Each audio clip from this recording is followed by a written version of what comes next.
আজ শেয়ার করব মুগ বিরুলির খুব দুর্দান্ত টেস্টের একটা স্ন্যাক্স রেসিপি। তো এখানে দেখতেই পাচ্ছ, এখানে বিরুলির ডাল 2 কাপ নিয়েছি আর মুগ ডাল আধা কাপ, মোটামুটি 2 ঘন্টা আগে ভালো করে ধুয়ে ভিজিয়ে রেখেছিলাম। এবার একটা মিক্সার জারে দুটো দিয়ে ভালো করে কিন্তু একটা টাইট পেস্ট আমি বানিয়ে নেব। চেষ্টা করবে যতটা টাইট এটা পেস্ট করা যায়। একটা প্রেশার কুকারে 5টা আলু আমি সিদ্ধ করে রেখেছি।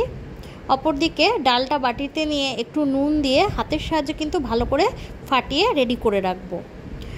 আলুগুলো ছিলে নিয়ে একটা চামচের সাহায্যে ভালো করে ম্যাশ করে নিচ্ছি। ম্যাশ করা হয়ে গেলে গ্যাসে একটা তাওয়া বসিয়ে নিয়েছি, কিছুটা বাদাম ভালো করে লাল লাল করে ভেজে রাখবো। আলুটা তৈরি করার জন্য এখানে 2টো পেঁয়াজ ভালো করে চপ করে রেখেছি, একটা গোটা টমেটো, আদা আর কাঁচা লঙ্কা। কড়াইতে তেল দিয়ে তেল গরম হয়ে গেলে 1 চামচ পরিমাণ জিরে ভালো করে লাল লাল করে ভেজে কিন্তু কিছুটা জিরে আমি একটা দিস্তায় তুলে রেখেছি। এবার পেঁয়াজগুলো তেলের মধ্যে দিয়ে দেব। পেঁয়াজটা কিছুটা ভাজা হয়ে গেলে ঘষে রাখা আদাটা আমি পেঁয়াজের মধ্যে দিয়ে ভালো করে নেড়েচেড়ে ভেজে নিচ্ছি।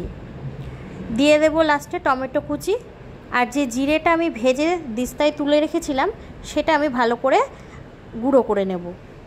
আর এদিকে একটু নুন, হলুদ কিন্তু পেঁয়াজ ভাজার ওপরে দিয়ে ভালো করে নাড়িয়ে চাড়িয়ে ম্যাশ করে রাখা আলুটা পেঁয়াজের মধ্যে দিয়ে ভালো করে মাখিয়ে চাকিয়ে নেব।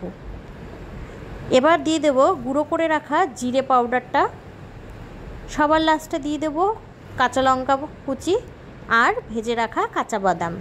ব্যাস, আলুর পুরটা কিন্তু আমাদের রেডি হয়ে গেছে।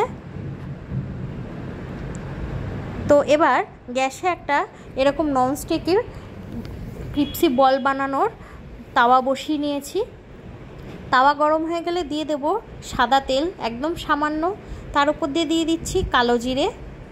কালো জিরেটা একটু ভাজা ভাজা হয়ে গেলে পিষে রাখা ডাল একটা চামচের সাহায্যে অল্প অল্প করে সব কটাতে দিয়ে দেব।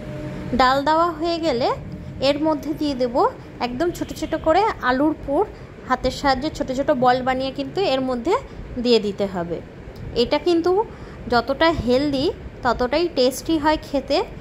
তোমরা এটা বাচ্চাদের লাঞ্চ বক্সেও দিতে পারো, বা বাড়িতে যদি কোনো গেস্ট এসে থাকে তাদেরকে ইভিনিং স্ন্যাক্সেও পরিবেশন করতে পারো।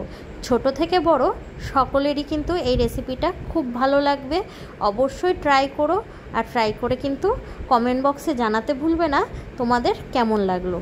তো এরম করে কিন্তু আলুগুলো সব কটাতে দিয়ে আবারও চামচের সাহায্যে ডাল দিয়ে এরম ফিল আপ করে দিতে হবে। ওপরটা ফিল আপ হয়ে গেলে সামান্য সাদা তেল কিন্তু চারিপাশ দিয়ে একটা ঢাকনার সাহায্যে 4 থেকে 5 মিনিট মিডিয়াম ফ্লেমে ঢেকে রাখবো, যাতে ভালো করে এটা সিদ্ধ হয়ে যায়। তো দেখো 5 মিনিট পরে এটা তুলে নিয়েছি। এবার একটা চামচের সাহায্যে কিন্তু এগুলোকে উল্টে দেব, যাতে অপর সাইডটাও ভালো করে ভাজা হয়ে যায়। তো কালারটা দেখতেই পাচ্ছ কত সুন্দর গোল্ডেন একটা কালার এসছে। এটা কিন্তু দেখতে যতটা সুন্দর মনে হচ্ছে, খেতেও কিন্তু ততটাই সুন্দর হয়। তোমরা অবশ্যই ট্রাই করো। আর এটা আমি আলুর পুর দিয়ে বানিয়েছি, তোমরা চাইলে এটার ভেতরে নানা রকম ভেজিটেবলের পুর দিয়েও রেডি করতে পারো। তো এইভাবে আজ সার্ভ করলাম। তোমাদের এই রেসিপি কেমন লাগলো অবশ্যই জানিও। যারা ইউটিউব ফেসবুকে নতুন আছো তারা আমার পেজ আর ইউটিউব চ্যানেলটাকে সাবস্ক্রাইব আর ফলো করে রেখো এরকম নতুন নতুন ভিডিও দেখার জন্য। তাহলে চলো আজ আসি, আবারও দেখা হবে অন্য কোনো ভিডিওতে।